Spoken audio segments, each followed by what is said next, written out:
אני יודעת מניסיון שכל הזמן אומרים להורים, אל תרגילו את הילדים. אתם מרגילים אותו לנדנודים. אתם הרגלתם אותו על הידיים. לא, זה לא נכון. אני רוצה לעשות בזה סדר. אני מבינה שילדים צריכים הרגלים, והם צריכים איזשהו סדר בעולם, וחוקים וכללים, ואני בעד, אבל בחודשים הראשונים של החיים של התינוק, הוא מרגיל אתכם למה שהוא צריך. זה לא אתם מרגילים אותו. אם הוא נרדם בנדנוד, זה סימן שהוא צריך את הנדנוד.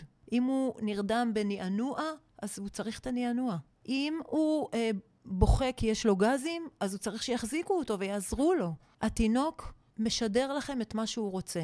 ותחשבו על זה רגע. כל ההיריון, 9 חודשים, התינוק הזה נמצא בתוך שק של נוזלים, רך ועדין, מחובר לשיליה שמספקת לו את כל הצרכים.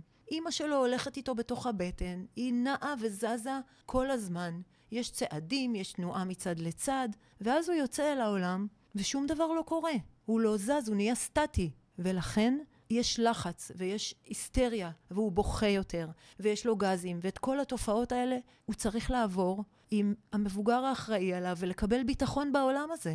לכן אני אומרת, תרדימו בידיים, תחבקו. התינוקות לא נשארים על הידיים כל החיים. נכון, זה לא פשוט, זה לפעמים סזיפי, אבל בסופו של דבר, מה שהתינוק שלכם צריך, הוא יבקש מכם דרך הבכי. הוא לא יודע לדבר, הוא לא יודע להגיד אני רוצה, אבל הוא יודע לבכות. ועם הזמן אתם תזהו את הבכי, אתם תזהו כשהוא רעב ותיתנו לו לאכול ותרימו אותו להנקה או להאכלה. ואני באמת חושבת במסע של ההיכרות של 3 חודשים הראשונים, חשוב מאוד שהוא יהיה הרבה בתוך מעטפת של חום ואהבה והאכלה, ואל תוותרו על זה.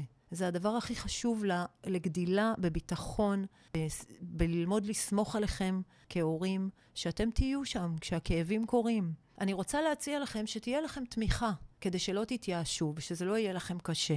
גם אתם תדאגו שתהיה לכם תמיכה עבורכם. מישהו שמדי פעם ייקח את התינוק מהידיים, וייתן לכם קצת פרק זמן של מנוחה, אמא או חמות או סבתא, או הבעל בעצמו, שהוא נמצא בבית, או הבן זוג, לא משנה. תעזרו באנשים כדי שתוכלו להמשיך ולתת חום ואהבה לתינוק שלכם, ולגרום לו לחיות בביטחון את תקופת החיים הראשונה שלו. המון בהצלחה.